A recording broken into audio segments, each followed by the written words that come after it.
مولا علی آئے نا ایسے حضور کے قدموں پہ ہاتھ رکھا, ہاتھ جوڑے, جانے جانا اشارہ نہیں ہوا تھا. علی بے ادبی کر گیا, پر کیا کروں, غیرت گوارا نہیں کر رہی تھی. خدا کی عزت کی قسم ہے, مصطفیٰ نے یہاں سے اٹھایا, سینے سے لگا کے کہا علی ہو جو میری ختم نبوت میں میری ناموس میں پیرے دے وہ محمد کے قدموں میں نہیں ہوتے. دنیا پوچھ رہی ہے 24 گھنٹے میں لاش سڑ جاتی ہے, یہ 3 دن کے بعد رضوی کی لاش سلامت کیوں تھی؟ دنیا پوچھتی ہے کہ پھانسی لگے تو گردنیں ٹوٹ جاتی ہیں, ممتاز قادری کی گردن کیوں نہیں ٹوٹی؟ میں نے کہا مصطفیٰ نے کہا تھا جو ناموس میں پیرے دے وہ قدموں میں نہیں ہوتے, وہ تو مصطفیٰ کے سینے سے لگے ہوئے ہوتے ہیں. بسم اللہ الرحمن الرحیم. شیروں کی للکار ضروری ہے, مرزے سے مقابلہ ہے, شیروں کی للکار ضروری ہے. پھر آواز اٹھی مسجد رحمت للعالمین سے کہ اٹھا ہے پھر فتنہ قادیانیت کا, نورانی کی آواز میں پھر خادم رضوی کی آواز ضروری ہے. نورانی کی آواز میں خادم رضوی کی آواز, خادم رضوی کی آواز ضروری ہے. اور کی محمد سے وفا تو نے, کی محمد سے وفا تو نے تو یہ جہاں چیز ہے کیا, لوح و قلم تیرے ہیں, قوت عشق سے ہر پست کو بالا کر دے, دہر میں اسم محمد سے اجالا کر دے. جب تک بکے نہ تھے کوئی پوچھتا نہ تھا, آقا آپ نے خرید کر انمول کر دیا. آج کا یہ پہلا جلسہ شاہ احمد نورانی صدیقی نور اللہ مرکزہ کی سنت پر چلتے ہوئے کہ آپ نے ستمبر کی, ہمیں اتنا یقین ہے کہ 1974 میں اس بل کے پیش ہونے سے پہلے 1 ستمبر کو ایسے ہی ہمارے قائد نے بھی جلسہ سجایا ہوگا. ٹھیک ہے, اور یہی کام جو اکابرین کرتے آئے ہیں ہم نے یہی کام کرنا ہے. صبح آج یہ جمعیت علماء پاکستان کی مرکزی قیادت بھی, صبح سندھ کی قیادت بھی, ضلع جام شورو کی قیادت بھی, یہ تمام ہی اکابرین جو آپ کے پاس چل کر آئے ہیں, خدا کی قسم سب کا صرف مشن ایک ہی ہے کہ نبی کا نظام عام ہونا چاہیے. ہے جی, نبی کا نظام عام ہونا چاہیے. ہمیں جوتے بھی پڑ گئے, ہم رسوا بھی ہو گئے, ہم نے سڑکوں پہ دھکے بھی کھا لیے. کل پوری قوم سڑکوں پہ نکل کے آ رہی ہے, کس لیے؟ کہا جی وہ پیٹرول بہت مہنگا ہو گیا ہے. میں نے کہا ظالموں, جب نبی کی عزت پامال کی جا رہی تھی نا, اس طریقے سے صرف کراچی سے لے کے خیبر تک ایک مرتبہ ساری ٹرانسپورٹ بند کر کے, یہ ساری منڈیاں بند کر کے صرف سڑکوں پہ نکل کے بتا دیتے نا, پھر خدا کی قسم یہ پیٹرول جس کے لیے تو امریکہ سے بھیک مانگ رہا ہے, رب زمین سے خزانے نکال دیتا. رب کائنات ہے جس اناج کے لیے آج تو در در کی ٹھوکریں کھا رہا ہے, مصطفیٰ کی عزت کی خاطر اگر ایک مرتبہ نکل کے آ جاتا, خدا کی قسم زمین کے خزانے بھی باہر آ جاتے, آسمان سے بھی برسنا شروع ہو جاتے ہیں. اور وہ وقت آیا تھا اس پاکستان کی دھرتی پر, یہ بزرگ بیٹھے, میں تو اس ٹائم پیدا بھی نہیں ہوا تھا, پر ہم نے علماء سے سنا ہے کہ پاکستان میں ایسا وقت آ گیا تھا کہ گندم کا آٹا نہیں ملتا تھا, چاول کا آٹا ہوتا تھا, اور وہ بھی جو ہے نا حکومت کی طرف سے اعلان تھا کہ 2-3 وقت کی روٹی کوئی نہیں کھا سکتا. پورے پاکستان میں یہ اعلان ہو چکا تھا. ایک وہ گولے کے آستانے سے اٹھا میرے علی شاہ, گاش کے بولو سبحان اللہ. میں نے کسی پراڈو والے پیر کا نام نہیں لیا, میں نے کسی غیر سیاسی پیر کا نام نہیں لیا, ہے جی, میں نے صرف ہاتھ چموانے والے پیر کا نام نہیں لیا, میں نے اس پیر کا نام لیا ہے جو مکین گنبد خضرا کے اس روضے کے سامنے کھڑا تھا اور دیوبند کی چوٹی کا عالم حاجی امداد اللہ مہاجر مکی میرے علی شاہ کے ماتھے چوم رہا تھا کہ ہم نے ساری زندگی دین کی خدمت کی لیکن ہمیں مقام نہیں ملا. میرے علی تیرے قدموں پہ قربان جاؤں, تجھے مصطفیٰ نے اپنی نوکری کے لیے چن لیا ہے. وہ پیر میرے علی شاہ جب پورے پاکستان کے آستانوں پہ خط لکھ کے کہا کہ چلو لاہور میں قادیانیوں کا مقابلہ کرنا ہے, ایک پیر صاحب کہنے لگے کہ مولوی صاحب کیا کرتے ہو, لنگر چل رہے ہیں, آستانے چل رہے ہیں, رزق مل رہا ہے, کیا ضرورت ضرورت ہے جا کر ٹکرانے کی؟ آپ نے بس پیری کرتے ہیں۔ میرے علی شاہ نے کہا پتر تو پیری نہیں کر رہا، تو بغیرتی کر رہا ہے، وہاں مصطفیٰ کی عزت پہ ڈاکے ڈال رہے ہیں، تو مسلح سنبھال کے بیٹھا ہے۔ یہ بغیرتوں والی پیری ہم سے نہیں ہوتی ہے جی، یہ بغیرتوں والی پیری ہم سے نہیں ہوتی۔ آج بڑے بڑے لوگ ہمیں بھی آ کے کہتے ہیں مولوی جی تمہارا مسلح پہ کام ہے، تمہارا ممبروں پہ کام ہے، تم سیاست چھوڑ دو نا تو پھر تمہیں نذرانے بھی زیادہ ملیں گے، تمہیں مال بھی زیادہ ملے گا۔ میں نے کہا میرے علی نے کہا تھا ہم سے بغیرتوں والی پیری نہیں ہوتی، تو ہم بھی تمہیں سمجھا کے جا رہے، اور ہم سے بغیرتوں والی امامت نہیں ہوتی ہے۔ اور پیر نصیر الدین نصیر کا نام سنا ہے؟ اس نے کہا تھا پتر جس دن ممبر پہ، میں 14 سال میری عمر تھی، میں اس مرد کلندر کے سینے سے لگا، ایک تو سید دوسرا سونا، اور بیٹا میرے علی شاہ کا ہے جی، بیٹا میرے علی شاہ کا، غیرت مند پیر کا غیرت مند بیٹا۔ اس پیر نصیر الدین نصیر نے کہا تھا کہ بیٹا جس دن ممبر پہ حق بیان نہ ہو نا تو تیرے بیٹھنے کا حق نہیں ہے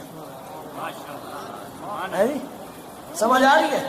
تو یہ سیاست خالی نالی بنانے کا نام نہیں ہے، خالی بینک بھرنے کا نام سیاست نہیں ہے، سمجھ آ رہی ہے؟ میں یہ آگے چل کے تمہیں بات سمجھاتا ہوں کہ یہ ساری اصل پیچھے کہانی کیا ہے۔ حضور پیر میرے علی شاہ نے اعلان کیا کہ پورے پاکستان میں جس کو کہیں بھی آٹا نہ ملے، 3 وقت گولڑے کا در کھلا ہوا ہے، آ کے روٹی کھا کے ساتھ بھی لے کے جانا۔ مریدوں نے ہاتھ جوڑ کے کہا تھا حضور پاکستان کے جو ہے نا وہ گوداموں میں مال نہیں ہے، آپ کہاں سے پورا کریں گے؟ آپ نے کہا چپ کرو، وہ مانگتے ہیں امریکہ سے، ہم مانگتے ہیں مدینے سے، ہے جی، ہم مانگتے ہیں مدینے سے۔ کہا وہاں سے اتنا ملے گا؟ کہا تو اتنا اور اتنا پوچھ رہا ہے، یا ہم تو اس کی بات کر رہے ہیں۔ واصف علی واصف نے کہا تھا کہ جب یہ تھا بھی نہ تھا اس وقت بھی جلوہ مصطفیٰ کا تھا۔ تو یہ پوچھ رہا ہے وہاں سے کتنا ملے گا؟ وہ تو رزق دیتے ہیں، وہ تو مال دیتے ہیں، وہ تو حسرت دل کی نکال دیتے ہیں، وہ تو رزق دیتے ہیں، وہ مال دیتے ہیں، وہ حسرت دل کی نکال دیتے ہیں۔ اور ہم کسی کے دروازے پہ کیوں مانگے؟ ہمیں تو جو بھی دیتے ہیں زہرا کے لال دیتے ہیں۔ حضور جانے جانا رحمت کائنات کے غلاموں، اللہ نے فرمایا محمد عربی تم مردوں میں سے کسی کے باپ نہیں ہے، لیکن وہ اللہ کے رسول ہیں آخری۔ ہم نے صحابہ کو نہیں دیکھا، ہم نے حضور کو نہیں دیکھا، ہمیں کس نے بتایا حضور نبی ہیں؟ اللہ کے قرآن نے۔ ایسے ہی ہے، بولو محمد الرسول اللہ، محمد اللہ کے رسول ہے، ٹھیک ہے جی۔ یہ قرآن کا 26واں پارہ ہمیں بتا رہا ہے کہ محمد اللہ کے رسول۔ ہمارا اس بات پر ایمان ہے، عقیدہ ہے، اٹل نظریہ ہے، اس پہ ہم ہٹ نہیں سکتے، اس پہ کٹ سکتے ہیں پر ہٹ ہے جی، اس پہ ہم کٹ سکتے ہیں پر ہٹ نہیں سکتے، نہ جھک سکتے ہیں نہ بک سکتے ہیں، کسی بازار میں سودا نہیں ہو سکتا۔ جس قرآن نے بتایا نا کہ حضور نبی ہے، اسی قرآن نے یہ بھی بتایا کہ وہ آخری نبی ہے۔ سمجھ آئیے، جس قرآن نے کہا کہ وہ نبی ہے، اسی قرآن نے کہا وہ آخری نبی بھی ہے۔ اب بات جب آگے سے آگے بڑھتی چلی گئی نا تو پھر باتیں بہت ساری ہونے لگی اور لوگ دلیلیں بھی مانگنے لگے، دلیلوں پر بات آ گئی۔ میں نے کہا دنیا کا سب سے بڑا بغیرت وہ ہے جو اس بات پہ دلیل مانگے، جو اس بات پہ دلیل مانگے کہ بتاؤ حضور آخری نبی ہیں یا نہیں ہے۔ دنیا کا سب سے بغیرت بندہ ہے وہ۔ قبر میں کتنے سوال ہونے ہیں؟ اگر زمین پر تجھے عقیدہ ختم نبوت نہ سمجھ آئے نا، کل قبر پہ کھڑے ہو جانا کسی کی ہے جی۔ چلو اگر کسی کا باپ نہیں ہے، باپ کی قبر پہ ہی چلے جانا، اس قبر پہ کھڑے ہو کے آخرت کے بارے میں سوچ لینا۔ قبر میں سوال کتنے ہیں؟ اونچا بولو۔ پہلا سوال ہے خدا کے بارے میں، کیا جو خدا کو مانتا ہے اس سے کچھ اور پوچھنے کی ضرورت ہے جی؟ جو یہ کہہ دے کر اب اللہ ہے، یعنی اس نے کسی بت کو نہیں مانا، کسی بت کے آگے سجدہ نہیں کیا، وہ کبھی آگ کو نہیں پوچھتا رہا، اس نے سورج کو نہیں مانا، اس نے کسی گائے کو نہیں مانا، اس نے کسی گندے خدا کو، کسی کو گندی چیز کو خدا بنا کے نہیں مانا، اس نے کہہ دیا میں اللہ کو ماننے والا ہوں۔ اور پوچھنے کی ضرورت تھی نہیں، بات ختم ہو جانی چاہیے تھی، لیکن فرشتہ کہہ رہا دین بھی بتا۔ بھائی ٹھیک ہے، مختلف نبی آئے، مختلف نبی لے کر آئے، اس نے کہہ دیا دین اسلام کو ماننے والا ہوں، اور کچھ پوچھنے کی ضرورت تھی جس نے کہہ دیا کہ میرا دین اسلام میں بات ختم ہو گئی، کہ اس نے اللہ کو وحدہ لا شریک مانا، محمد رسول اللہ صلی اللہ علیہ وسلم کو نبی مانا، اس نے نمازیں پڑھی، اس نے کلمے پڑھے، اس نے زکاتیں ادا کی، وہ سارے نیک کام کرتا رہا، لیکن رب کائنات نے کہا فرشتوں یہاں سے پلٹ کے نہیں آنا، بلکہ محبوب کا جلوہ دکھا کے پوچھنا کہ اس کے بارے میں کیا کہتا ہے۔ میں نے کہا مولا یہ محبوب کی جلوہ گری کس لیے؟ کہا وہ تو صحابہ تھے نا کہ جنہوں نے صرف حضور کو دیکھا، اور بعد میں یہ مرزے جیسے کتے بھی تو آنے تھے۔ باپ کو باپ کیوں مانتے ہو؟ کیونکہ جب تھوڑا سا بولنے کے قابل ہوتے ہو نا تو ماں کہتی ہے پتر یہ تیرا پیو ہے جی۔ اب جس کو ساری زندگی یہ پڑھایا گیا ہو کہ یہ مرزا، یہ قائدیان کا چمکادر تیرا نبی ہے، خدا کی قسم قبر میں اسے مصطفیٰ کی پہچان تو نہیں ہوگی۔ مصطفیٰ کو قبر میں کون پہچانے گا؟ مصطفیٰ کو قبر میں صرف وہی پہچانے گا جس کی زبان پہ یا رسول اللہ کی ثنائیں ہوں گی، جس کے دل میں درود و سلام ہوگا، جس نے عظمت مصطفیٰ کے گیت گائے ہوں گے، جس نے علماء کا دامن پکڑا ہوگا، جو اولیاء کے پیچھے چلا ہوگا۔ مصطفیٰ کو تو اسی نے پہچاننا ہے۔ اشفاق صاحب البدایہ و نہایہ سے بات کر رہے تھے، کتابوں کے نام لیتے لیتے نام کی بات ذہن میں آ گئی۔ وہ بنو سلیم ایک قبیلہ تھا، قبیلے کا ہٹا کٹا نوجوان، صحت مند بڑا تھا اور غریب بھی بڑا تھا۔ حضور جانے جانا رحمت کائنات کے غلاموں، وہ بنو سلیم کا شخص نکلا اور چلتے چلتے نا سامنے اسے گو نظر آئی، اس نے مارا اور اسے نا وہ تھیلا تھا اس میں ڈال لیا۔ لوگ کھاتے تھے اسلام سے پہلے، ٹھیک ہے نا، مت ماری جائے تو بندہ کچھ بھی کھا لیتا ہے، عقل کام نہ کرے تو بندہ کبے بھی کھا لیتا ہے، غوث کی 11ویں کو حرام سمجھتا ہے۔ عقیدہ ماؤں کی گود میں بیٹھ کے بیان نہیں ہوتا ہے جی، مت ماری جائے تو بندہ کبے کھا لیتا ہے، غوث کی 11ویں حرام سمجھتا ہے۔ گو ماری اس نے، ڈال لی کا سفر لمبا ہے، کام آئے گی۔ چلتے چلتے نا مدینہ آ گیا، حضور جانے جانا رحمت کائنات کے غلاموں، سامنے آ گیا مدینہ، ایسے مدینے کے اندر چلا گیا۔ حضور جانے جانا تشریف فرما تھے، ادھر ابو بکر، ادھر عمر، پیچھے سے نورین، آگے مومنوں کے دل کا چین ہے جی۔ اب تو بولو ہے جی، بے قراروں کا قرار، حیدر قرار، گاج کے بولو سبحان اللہ ہے جی۔ بات پر وہ ذہن میں آتی ہے تو اشفاق صاحب نے کہا نا پتہ نہیں کہاں سے کہاں نکل جاتی ہے۔ حضور کی مجلس لگی ہوئی تھی نا، وہ ایک آیا بڑا پہلوان تھا، طاقتور تھا، آ کر کہنے لگا محمد تیرے یاروں میں کسی نے اگر ماں کا دودھ پیا میرے سامنے لا، تیرے یاروں میں کسی نے ماں کا دودھ پیا میرے سامنے لا۔ صحابہ نے ایسے نگاہیں اٹھائی، حضور نے فرمایا رکو۔ اس نے پھر پکارا، تیرے یاروں میں کسی نے ماں کا دودھ پیا تو سامنے لا۔ 3 مرتبہ جب اس نے پکارا نا، علی اٹھ کے کھڑا ہو گیا، اب بولو یار سبحان اللہ، علی اٹھ کے کھڑا ہو گیا۔ صحابہ نے کیسے نا پکڑا، علی بیٹھو، یہ گستاخی، ابھی حضور کا اشارہ نہیں ہوا، کہا بڑے کریم ہے معافی مانگ لوں گا، جی بڑے کریم ہے معافی مانگ لوں گا، لیکن اس کو میں نہیں چھوڑ سکتا، میں اس کو نہیں چھوڑ سکتا یار۔ میں نے کہا جس کا بھی 2-4 سال کا بچہ بیوی کی گود میں ہو، اسے یہ بھی پتا نوکری بھی سرکاری ہے، لیکن پھر بھی وہ گورنر جیسے کتے کو مارتے۔ وجہ یہ ہے کہ بات حضور کی عزت میں آئے نا، علی کا خون جوش ضرور مارتا ہے۔ وہ جو بابا جس کی ٹانگیں نہیں تھی، وہ بابا جس کی ٹانگیں نہیں تھی لیکن رگوں میں خون علی کا تھا، پتہ چلے کہ بات حضور کی ہے، علی کا خون جوش مارتا ہے، علی کے خون میں جوش آ جاتا ہے۔ حضور جانے جانا رحمت کائنات کو مولا علی اٹھ کے سامنے آ گیا، کہا پتر تو محمد کے یاروں کی بات کرتا ہے، آ گیا محمد کا یار۔ اس سے مقابلہ ہوا، مولا علی نے اسے کاٹ کے پھینک دیا۔ پتہ چلے علی والے قائدیانیوں کے یار نہیں ہو سکتے۔ اب جو نعرہ علی کا لگا، یاری قائدیانی سے لگائے ہے جی، اسے تجھے سمجھانے کی ضرورت نہیں ہے، وہ بابے نے پہلے کہا کہ پتروں گل میں چھوڑ ہے، یہ اندر سے بھی کالے ہیں، ٹھیک ہے نا، انہوں نے جو لائنیں قائدیانیوں سے ملا رکھی ہے تو معاملہ خراب ہے۔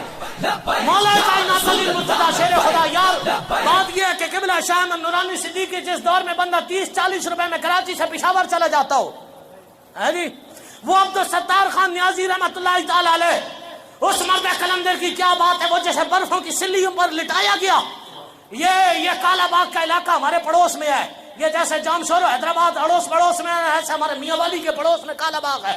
کالا باغ کا جو نواب تھا نا، قائد اعظم جیسا بندہ اس کے سامنے نہیں کھڑا ہو سکتا تھا، ہاتھ جتنی تو اس کی مونچھیں تھی، ٹھیک ہے۔ قائد اعظم نے کہا تھا پاکستان کو ووٹ دے، اس نے کہا چلو کام کر، ووٹ صبح پاکستان کو ہی دیا تھا۔ کہا کل تو منع کر رہا تھا، کہا کملی والے نے خواب میں آ کے کہا، بولو سبحان اللہ۔ ہے جی حضور جانے رحمت کائنات کے غلام عبدالستار خان نیازی رحمۃ اللہ تعالی علیہ کو، چونکہ میرا مطلب آبائی علاقہ ہے، ہم نے اپنے بڑوں سے سنا، بزرگوں سے سنا، ہم نے تو ساری زندگی اپنے اہل خاندان کو اس کے پیچھے نعرے لگاتے دیکھا، بلکہ نا وہ جب ووٹ مانگنے آتے تھے نا، ووٹ مانگنے کے لیے ہماری بوڑھی عورتیں بتاتی ہیں کہ ہم جھولی لے کے کہتے تھے پتر تو ایک لین آیا ہے، تو ایک ووٹ لین آیا، اسی جھولیاں بھر کے دیواں گے۔ ہے جی عبدالستار خان نیازی کو نہ رات کو فرشتوں نے کہا، ہے جی فرشتوں نے کہا کہ صبح نواب آپ کالا باغ کے خلاف بات نہیں کرنا۔ نیازی کے سامنے جب مائک آئے نا، اس نے کہا سنا نواب آپ کالا باغ، تیری کالی مونچھوں سے غداری ہو سکتی ہے، محمد کی کالی زلفوں سے غداری نہیں ہو سکتی ہے۔ ہم تیری کالی مونچھوں سے غداری کر سکتے ہیں، محمد کی کالی زلفوں سے غداری ہے جی۔ مولا علی آئے نا، ایسے حضور کے قدموں پہ ہاتھ رکھا، ہاتھ جوڑے، جانے جانا اشارہ نہیں ہوا تھا۔ علی بے ادبی کر گیا، پر کیا کروں، غیرت گوارا نہیں کر رہی تھی۔ خدا کی عزت کی قسم ہے، مصطفیٰ نے یہاں سے اٹھایا، سینے سے لگا کے کہا علی جو میری ختم نبوت میں میری ناموس میں پہرے دے وہ محمد کے قدموں میں نہیں ہوتے۔ دنیا پوچھ رہی ہے 24 گھنٹے میں لاش سڑ جاتی ہے، یہ 3 دن کے بعد رضوی کی لاش سلامت کیوں تھی؟ دنیا پوچھتی ہے کہ پھانسی لگے تو گردنیں ٹوٹ جاتی ہے، ممتاز قادری کی گردن کیوں نہیں ٹوٹی؟ میں نے کہا مصطفیٰ نے کہا تھا جو ناموس میں پہرے دے وہ قدموں میں نہیں ہوتے، وہ تو مصطفیٰ کے سینے سے لگے ہوئے ہوتے، جو حضور کے سینے سے لگے۔ اور خدا کی قسم عقیدہ ختم نبوت پہ آج اٹھ کے دیکھ، ہے جی حضور کا کرم اتنا محدود تو نہیں ہے جی، وہ آج بھی چاہیں اور جس پہ چاہیں، ہے جی آج بھی چاہیں، جس پہ چاہیں اور جب چاہیں، ہے جی حضور اپنا کرم کر سکتے ہیں۔ عبدالستار خان نیازی رحمۃ اللہ تعالی علیہ کو جب پھانسی کا آرڈر ہوا نا، جو انہوں نے کپڑا پہنایا رات تک تو ٹھیک تھا، صبح کرتا چھوٹا ہو گیا، جیلر کہنے لگا نیازی رات اتنا کھایا ہے کہ تیرا کرتا چھوٹا ہو گیا ہے؟ یہاں تو بڑے بڑے آتے ہیں تو کرتے ڈھیلے ہو جاتے ہیں۔ کہا وہ دنیا کی نوکری کر کے آتے ہیں، ہم محمد کی نوکری کر کے آئے ہیں، ہے جی ہم نبی کی نوکری کر کے آئے ہیں، ہے جی۔ بات یہ ہے کہ پھر نا وہ بڑے بڑے علماء گئے جیل میں ملنے کے لیے، علماء کی آنکھوں میں آنسو تھے، یار اتنا بڑا مرد کلندر، ہے جی ہاں وہ صافی بھی عجیب لوگ ہوتے ہیں نا۔ وہ جب ہمارے یہ خان صاحب گئے نا پہلی دفعہ اسمبلی میں، انہوں نے کہا میاں والی کے لوگ بھی خوب ہیں، ایک ایسا بھیجا جاتا کہ وہ بولتا تھا تو پورا جہان سنتا تھا، اب ایسا بھیجا کہ وہ بولتا ہی رہتا ہے، کسی وزیر نے نہیں آنا۔ اگر یہ تیری قبروں میں آئے تو جا ہمیں بھی لکھ کے دے دے، ہم ان کی نوکری کرتے ہیں، ورنہ ہم تجھے لکھ کے دیتے ہیں کہ قبر پہ نہیں قبر میں مصطفیٰ نے آنا ہے، اس لیے نوکری حضور کی کر۔ علماء کی آنکھوں میں آنسو آئے نا، عبدالستار خان نیازی رحمۃ اللہ تعالی علیہ نے سر پہ ہاتھ رکھ کے پوچھا کہ بچوں پریشان کیوں ہو؟ کہا وہ جو آپ کو پھانسی کا آرڈر ہو گیا ہے نا، کہا ان کے کپڑے پورے نہیں آتے، ان کا پھندا نیازی کو پورا آئے گا، ہے نہیں؟ ان کے کپڑے نہیں ہمیں پورے آتے ہیں، ان کے پھندے ہمیں کب پورے آئیں گے؟ پھر زمانے نے دیکھا، جس زمانے نے پھر نگاہیں اٹھا کر دیکھا نا تو کتنی شان سے نیازی نکل کر باہر آیا تھا، وہ مرد کلندر پھر گرجتا بھی رہا، برستا بھی رہا، اور سب سے دل کے قریب تھا میرے امام نورانی کے۔ یہ نعرہ وہ اپنے سیاسی مفاد میں لگاتے ہیں، پر ہم اسے دوسرے نظریے سے دیکھ رہے ہیں۔ وہ کہتے ہیں بھٹو زندہ، ہم کہتے ہیں خدا کی قسم زندہ ہے۔ میں نے کہا تیرا تو ہوگا سیاسی نظریہ، پر ہمارا نظریہ کچھ اور ہے۔ میں نے کہا بھٹو زندہ اس لیے ہے کہ قائدیانیت کو ٹھوک کر گیا تھا اور کہا تھا یہ جو قلم چل رہا ہے نا یہ بھٹو کی موت پہ قلم چل رہا ہے، لیکن ساری زندگی بخشوانے کے لیے اتنی جائیداد چھوڑ کر گیا کہ نسلیں عیش کر رہی ہے، پر یہ جائیداد بھٹو کو نہیں بخشوائے گی۔ اگر بھٹو کو کسی چیز نے بخشوایا تو وہ جو ایک قلم چلا تھا قائدیانی کے کافر ہونے پر صرف بھٹو کی بخشش کا ذریعہ وہی تھا۔ یار اگر وہ قلم چلا کے بخشا جا سکتا ہے، آج اس دور میں تو بھی تحریک چلا، وہ بھی بخشا جا سکتا ہے تو تو بھی بخشا جا سکتا ہے۔ مولوی سیاسی ہو گیا ہے۔ میں نے کہا پتر مولوی غیر سیاسی تھا کب؟ تم غیر سیاسی نہیں ہوتے۔ میں نے کہا پتہ نہیں بیوی تیری اگر نہ مانے تو مشورے تو مولوی سے لینے آتا ہے۔ جی ایک سیاست کا منظر بتاؤں تمہیں، سیاست کیا ہوتی ہے؟ فتح مکہ ہو گیا، کسی کی انگلی بھی نہیں کٹی، یہ سیاست ہے جی، یہ سیاست ہے کہ حضور نے 10,000 کا لشکر حضور نے لیا نا، او مکہ کے اطراف میں کہا 4-4 5-5 اکٹھے ہو جاؤ، ساری رات آگ جلا کے بیٹھنا، ساری رات آگ جلا کے بیٹھنا۔ ساری رات جب مکے کے چاروں طرف آگ جلی نا، اندر آگے بجھ گئی، پتہ نہیں کتنا بڑا لشکر ہے جس نے چاروں طرف سے گھیر لیا۔ پترو یہ سیاست ہے جی، سیاست چوری کرنے کا نام نہیں ہے، سوئٹزرلینڈ کے بینک بھرنے کا نام نہیں ہے، ڈاکے مارنے کا نام نہیں ہے، بیٹے کو سیٹوں پہ بٹھانے کا نام سیاست نہیں ہے۔ سیاست نام ہے حکمت عملی کا، اور خدا کی قسم حکمت عملی روئے زمین پر دین اسلام کے علاوہ کوئی چیز نہیں سکھا سکتی۔ ٹھیک ہے جی، تمہیں ایک ذہن دیا گیا تھا، ایک فکر دی گئی تھی۔ مسئلہ یہ ہے کہ بندے کو ایک مرتبہ کسی جگہ سے کرنٹ لگے نا، پیچھے اس کا کنیکشن ٹرانسفارمر سے بھی ختم ہو جائے نا، بندہ اس بورڈ کے قریب نہیں جاتا۔ انہیں کرنٹ کہاں سے لگا؟ مولویوں سے۔ ان کی موت ہوئی مولویوں سے۔ اچھا یار 75 سال ملک مولویوں کے پاس تھا، مولویوں نے ملک کا بیڑا غرق کر دیا۔ یہ آج یوٹیوب پہ چڑھا ہوا ہے ساحل عدیم زلفیں رکھ کے اور مولویوں کے خلاف بھونک رہا ہے۔ یہ اتنا یاد رکھنا، یہ قائدیانی لابی کی سازش ہے کہ مولوی کو سیاست میں نہیں آنے دینا، نوجوانوں کو مولوی کے پاس نہیں آنے دینا۔ سمجھ آئی نا؟ میں نے کہا پتر تو اتنا سچا ہے نا، جا ماں کا نکاح نامہ پھاڑ دے، ماں کا نکاح نامہ پھاڑ دے۔ تو اتنا سچا ہے نا، مولوی معاشرے میں اتنا گرا ہوا ہے، تجھے شرم نہیں آتی ماں باپ کے نکاح نامے پہ مولوی کا نام لکھ کے بیٹھا ہوا ہے؟ مولوی کا نام نکالنا اور پھر ہے پتر میدان میں آ صرف باپ کا نام شناختی کارڈ پہ لکھ کے دے۔ ایسے بیزار نہ کر، قائدیانی فکر کے پیچھے چل کے مولویوں نے یہ کیا، مولویوں نے یہ کیا۔ اور 75 سالوں میں مولوی تو وزیر اعظم نہیں تھے، مولوی تو صدر نہیں تھے، مولوی تو تمہارے صوبوں کے گورنر نہیں تھے، تمہارے صوبوں کے وزیر اعلیٰ مولوی تو نہیں تھے۔ جنہیں تم نے 75 سال چنا انہوں نے کیا کیا ہے جی؟ اور نہ یہ صوبائی اسمبلی اور قومی اسمبلی تیری نالیوں کے لیے، تیری روڈ پہ لائٹیں لگانے کے لیے نہیں بنی ہوئی، اس کے لیے بلدیہ ہے۔ انہوں نے تو 75 سالوں میں تمہیں یہ نہیں بتایا کہ بندہ میں اس اسمبلی میں جاتا کس لیے ہے جی؟ ہم مولویوں نے پتہ ہے کیا کیا اسمبلی میں جا کے؟ اشفاق صاحب آپ کو بتا رہے تھے، ہم جب مولوی گئے نا اسمبلی میں، جس کا تو کہتا ہے سیاست میں کیا کام ہے، ہم جب مولوی گئے تو تیرے جمہوریہ پاکستان کو اسلامی جمہوریہ بنایا۔ ہم جب مولوی گئے تو ہم نے قائدیانیوں کے جڑیں اکھاڑ کے پھینک دی۔ ہم مولوی جب سیاست میں آئے تو ہم نے تجھے بتایا مسلمان کیا ہے۔ ہم جب اس اسمبلی کے اندر پہنچے تو ہم نے تمہیں بتایا کہ پاکستان میں اسلام کا نظام کس طرح رائج ہوگا۔ آج جس آئین کو پڑھ کے تیرے بچے چیف جسٹس کی کرسیوں پہ بیٹھتے ہیں نا، لکھا مولویوں نے ہے جی۔ اس کام کے لیے اسمبلی ہوتی ہے اور یہ کام مولویوں نے کیا ہے۔ دوسری وجہ یہ ہے کہ آج یہ مولویوں کی مخالفت اس لیے ہو رہی ہے کہ انہیں کرنٹ مولویوں نے مارا تھا، انہیں آج بھی ڈر ہے۔ اچھا مولوی ابھی بھی ہیں، مولوی ابھی بھی ہیں اسمبلی میں، پر وہ درباری ہیں، دربار والے کے نہیں ہیں، ٹھیک ہے نا؟ اس لیے کوئی سرکار کے دربار والا اسمبلی میں بھیجو۔ انہوں نے یہ فکر اس لیے پیدا کی ہے کہ جب تو مولوی کے پاس بیٹھے گا، اپنے محلے میں بیٹھ جانا، محلے میں بیٹھ کے موازنہ کرنا، 4-6 بندے جو بھٹک چکے ہوں اور جو 4-6 بھٹکنے سے بچ گئے ہوں، فرق صرف دیکھ لینا، وہ جو بچے ہیں نا ان کا کہیں نہ کہیں کسی عالم سے تعلق ضرور جڑا ہوا ہوگا، ٹھیک ہے نا؟ علماء سے تعلق جوڑ کے رکھو گے، نسلیں بچ جائیں گی۔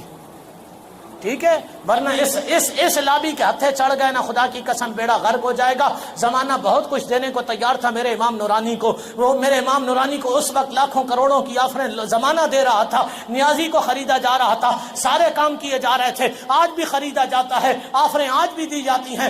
یار علماء اہل سنت سارے سچے ہیں، پر اگر اللہ نے تیرے شہر میں اگر صاحبزادہ ڈاکٹر ابوالخیر محمد زبیر جیسی عظیم اور ایک مذہبی شخصیت اور سیاسی شخصیت جس کے پیچھے دنیا ہاتھ باندھنے کے لیے کھڑی ہو، جس کی سیاسی حکمت عملی کو جانتے ہوئے لوگ اس کے پیچھے چلنے کو تیار ہو، تو تجھے کیا موت پڑتی ہے کہ تو پیچھے کھڑا ہو کر اگر چل لے گا؟ ہمیں اتنا پتا ہے کہ اگر ولی ابن ولی ہو، اگر مفتی ابن مفتی ہو، اگر مفسر ابن مفسر ہو، اگر یہ اہل سنت کا ایک بہت بڑا نام اس وقت اللہ نے تحفہ دیا ہے، بعد میں مزار پہ آ کے قبر چادر تم بھی چڑھاؤ گے، پھول کی تھیلیاں تم بھی لے کر آؤ گے، لیکن اگر آج جاگ جاؤ گے، آج پیچھے کھڑے ہو جاؤ گے، تو خدا کی قسم رہتی دنیا تک کام تم کر کے چلے جاؤ گے، لیکن آنے والی نسلیں تمہیں دعائیں دیتی رہیں گی۔ ساری زندگی انگوٹھے چوم کے ثواب لیتے رہے ہو، کبھی ادھر سے چوم کے نظام بھی بدل کے دے دو، ایک دفعہ ادھر سے انگوٹھے چوم، ثواب بھی ملے گا، نظام بھی ملے گا، سڑکوں پہ دھکے نہیں کھانے پڑیں گے۔